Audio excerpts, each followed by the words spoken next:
Let's quickly take you out to Arkansas right now as officials providing this update. Although the community of Fordyce experienced unspeakable violence on Friday, we're blessed by God to have rough men who stood ready and they raced to take care of their fellow citizens. Officers were on scene in less than 3 minutes. From the time the first shot was fired and the time the suspect was down was less than 5 minutes. The primary thing I want to do today is thank the 6 law enforcement officers who were on the scene during the shooting. All of them were either with the Fordyce Police Department or the Dallas County Sheriff's Office. One of the officers worked for both agencies. These men worked together to stop the man, who I'll refer to as the suspect, as I walk you through a summary of what occurred. These men responded to a call from civilians who were taking fire. These civilians were their friends and their neighbors. They all had active shooter training, and most of them had prior military experience. These officers used that experience in their years of public service to eliminate the threat quickly. We know the suspect arrived at the Mad Butcher armed with a 12-gauge shotgun and a pistol. The suspect also had a bandolier with dozens of extra shotgun rounds on his person. We believe most, if not all, of the rounds fired by the suspect were from the shotgun. We believe he immediately began engaging victims in the parking lot after exiting his truck and then proceeded into the store. Once inside, he was firing indiscriminately at both customers and employees. When law enforcement arrived on scene, the suspect exited the store and the officers redirected his attention towards them and immediately engaged in a firefight with law enforcement, where they were able to stop the threat. During the incident, we observed the very best and the very worst of humanity. As an example, instead of fleeing from the obvious danger, Callie Weems began using her training as a nurse to render aid to a gunshot victim, and unfortunately became a victim herself as a result of her selfless actions. The actions of the suspect were the most cowardly, pathetic actions imaginable, as he was literally preying on defenseless victims, the majority of which were female. Due to the quick response of law enforcement, they turned the hunter into the hunted. These officers ranged from a police officer who's not even yet attended basic law enforcement training to the Dallas County Sheriff Mike Canadle, who has almost 40 years of law enforcement experience. These officers literally and intentionally put themselves between the suspects and defenseless citizens. Their actions were nothing short of heroic. After the threat was neutralized, they immediately began rendering aid and coordinating medical attention and the evacuation of the injured. At this time, the suspect's motives are unclear, and that's obviously going to be a focus of our investigation. Right now, our priorities are twofold. The first being the successful prosecution of the suspect and making sure he's held accountable for his despicable actions. The second is to ensure the community of Fordyce and the citizens of Dallas County receive the support and prayers that they so desperately need. Please understand that there may be some information we cannot release at this time because we want to protect the integrity of the investigation. The Department of Public Safety Wellness Unit was immediately deployed to provide support and counseling services to the law enforcement personnel involved and to the family of the victims. We've had dozens of special agents from the state police and troopers from the Highway Patrol Division that have worked tirelessly in support of the Fordyce Police Department and the Dallas County Sheriff's Office. We've also received support from many other law enforcement agencies, to include our federal partners, that have offered any assistance needed. I want to thank you to our media partners for your sensitive coverage of these events. We appreciate your patience and understanding as information trickles slowly in such a chaotic event. We ask that you continue to give the Fordyce community their appropriate space as they process these events. And with that, I'll take some questions. Yes, sir. I'm good with the Arkansas Democrat. Is that, do we know if the suspect had any previous criminal history at all? I don't know specifically, but my understanding is his criminal history is very limited, if there's any at all. Yes, sir. I think in the press release yesterday, was it a Stuttgart police officer? There was a, we believe, a Stuttgart police officer that arrived during the scene or during the events that did help render aid to officers and other victims at the scene. And he was one of the officers that was shot? Actually, no, he was not. There's going to be a press release that will update that information. I believe that during the chaos of this, the wrong information was released on the identity of the second officer that was injured, but it was not the Stuttgart police officer.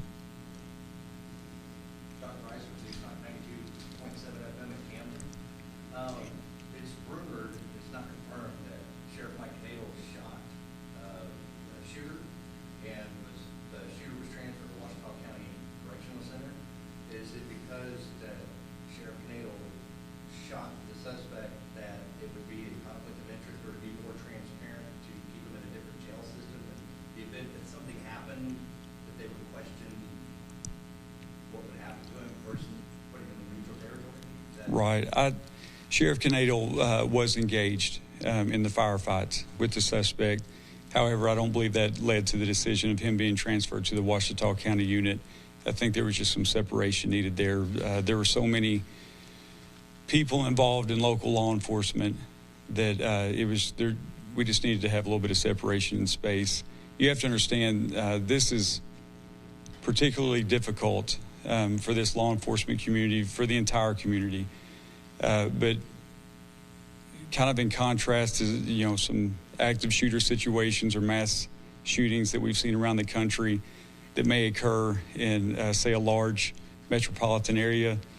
The thing that makes this so personal and so difficult is that these officers and deputies that responded to the scene, these are their friends, their neighbors. One thing that stuck out to me is I've reviewed some of the statements from the officers involved, from the victims involved. They don't refer to them, to the victims generically. They're calling them by name. They know these people. They're their friends. They're their neighbors. They're their families. So it makes it particularly difficult in a situation like this. With they knew everyone personally, from the suspect to the victims on scene. So it makes it very difficult. Yes, sir. Susan Farmer with South Arkansas Revenue. I live in South Arkansas. There's an ongoing rumor that was multiple shooters. Can you confirm definitely there was only one shooter? Yes, ma'am. There was only one shooter. Yes, ma'am. Yes. You talked about there's not a motive quite yet, but we know that the shooter was from that community, and you did kind of mention that the victims were predominantly female. Was there any relation that he wanted to revenge, get a backup to certain people with them being a close-knit community, or why we don't quite know the motive quite yet? Right. It's unclear to us as well. I can tell you from what we've seen, there appears to be no personal connection to the shooter or any of the victims. He simply started engaging victims indiscriminately, just as targets of opportunity. It didn't appear that it was focused at any one person or focused at the entity of the Mad Butcher or anything like that. It was just a completely random, senseless act. And forgive me, I had two questions. You also mentioned Callie Weems. Was she shot because she was helping others on the scene? Was that kind of, I want to clarify that right there. I think you had mentioned her. I can tell you that she was shot while rendering aid to another gunshot victim. Instead of fleeing the store, she stopped to render aid in one of the most selfless acts I've ever seen. Yes, ma'am. Yeah, with the show on Channel 7, do we know if there was any previous medical history of mental health for the suspect? No, ma'am. I'm not aware of that. That's obviously something that will be the focus of the investigation. Yes, ma'am. Alexis Sturgis, Channel 4 and 16. Do you have the number of rounds that were fired, or also a duration of the event? We know from the 911 call until the radio call that the suspect was down was less than 5 minutes. As far as the number of rounds, I would just say dozens were fired. And on that note, can you say what kind of ammunition was used? That's going to be part of the investigation, but it appears that the majority of the rounds fired by the suspect were buckshot. Yes, ma'am.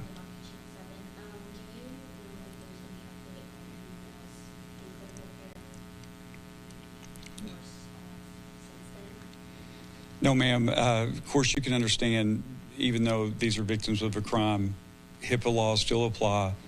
And so we're limited on the information that we can either receive or put out. We do know that we still have multiple victims that are in local hospitals in the Little Rock area. And we do know that at least one is listed in critical condition. Yes, ma'am. So a lot of the actions taken by law enforcement has been described as heroic. Are you able to detail what went down or what their response was? You know, just the fact that they literally position themselves between the shooter and helpless victims. They in aid to each other, in aid to victims on the scene. It was just an amazing response. The Fordyce Police Department and the Dallas County Sheriff's Department should be commended. Their actions were no less than heroic. When you look at the scene and the way things unfolded, it can't be overstated how heroic their actions were.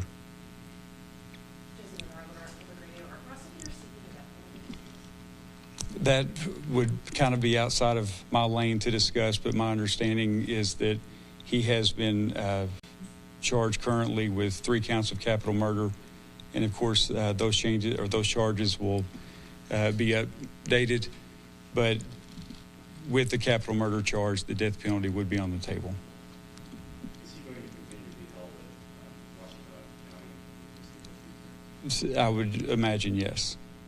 And then you addressed the hospitalization question. I know on the press release yesterday, I believe you mentioned that there were still 3 others. I think it said there was one person in critical condition, the other has 3 others who are still hospitalized. Can you tell us, are all 3 of those being treated here in Little Rock? Are they still some folks in Dallas County or what?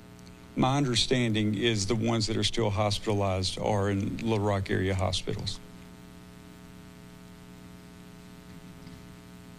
Do you know Yes, when ma'am. the arraignment will be? No, ma'am, I do not. I believe that there has been some type of first appearance hearing that has taken place, but as far as the actual arraignment or any other court proceedings, I'm not sure on that.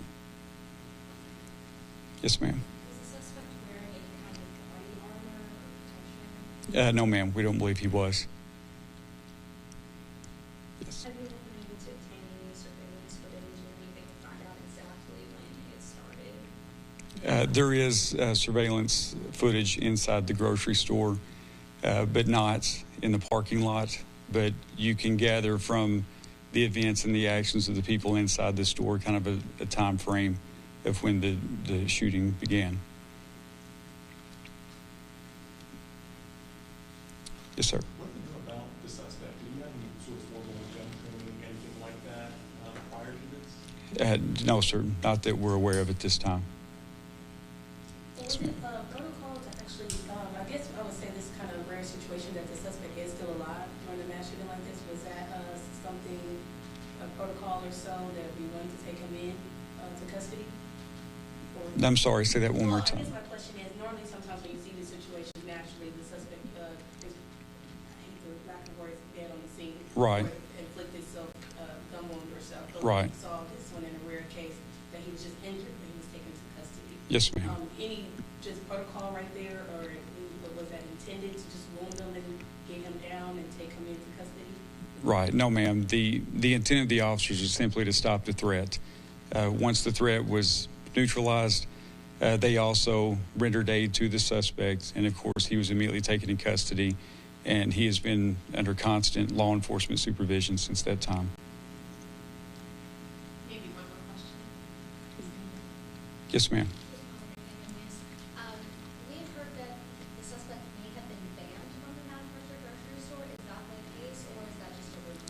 I believe that's just a rumor. We've heard nothing, been able to verify nothing that he had any type of interaction or had been banned from the store. We've heard that rumor, but we've not been able to verify anything like that. Sir, I've not been notified if that's the case. Okay, thank you.